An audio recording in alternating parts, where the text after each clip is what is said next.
Men çok vaktim resmi acırışıp gideyim ki dağıtma. Uy, nim boldu?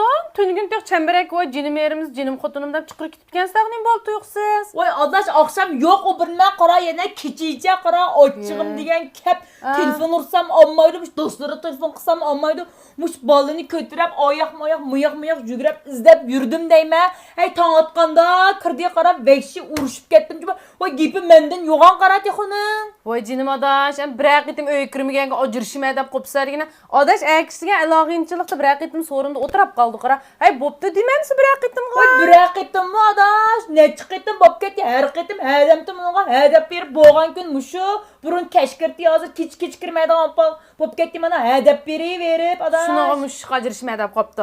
Vay adaş, vay bek eski kılıklan ügün vaptı, tün ögün digen hör vakıraydı, nimbopta oynasam, nimbopta ottamam sayır kimsin izlep çıktı dep aldım olmuşlar diveylep kıpkıra, urmende bu şey gözlerimi sıkıp gitti, vay ben diye Bir şeyimlik kıldın o deyme. Ya karab oturan Hey aranlarda bir balığa hem de bu işin dep acırışıp gittim hem de ottama nocugil hem de sen muamda yaxşı paranlışınlar çokum yaxşı olup kalsa aranlarda muhabbet bağıtırsan demir Oda çok muhabbet yok adam açtamışlar ur köke etmese bir yerlerini muhabbet bulandı adam. Uyumada köke etvet. Kırıp geçsin ondan muhabbet ya adaş. Hocam odaş.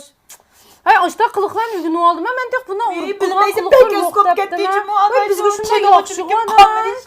Sırtın kalsak şunda yaxşı dursa. Tavalıklama birnemini adaş. Çedoğuçuluk yap kalmını. Odaş dikimiş kol tek bizge erkiştim bek bulmaydı digine. He bir acırış kitemsen ya onunla bir korkutup bunu nimden kıldı. Yey. Kız oldu ya numaramda erkiş digen. Vay ursa eğerim orada enim boptu. Kızık mı sen? Acır kitemse de koptun ha? Uy. Ha? Uy abay. Vay sizin eğeriniz bek urmağan emez mi dostum? Vay bilimiz obda yigen sen vay sen mi öğütüp atsan koyma? Hey mentere tuturmaysa deyse son işçim ağırıp gel koysam magetini alamam. Bence adaş. Man teselli beremdiki pezgün. Ama işini bir dertlerimi döksen benim açlarımı kımda bir yolamı oğuşamdiki işimle oğuşamdiki dep gelsin acırasın dep. Vay beni acıraştırıp özden tekmekçimi de alt ayakçı yerinde acırışmasın tiyey diyen Hem hiç erkutunu şıgarlaşkan gibi Oy. məni saran. Vay neymiş kısan kıla. Kiteyci oldu bir teselli beremdiki sen.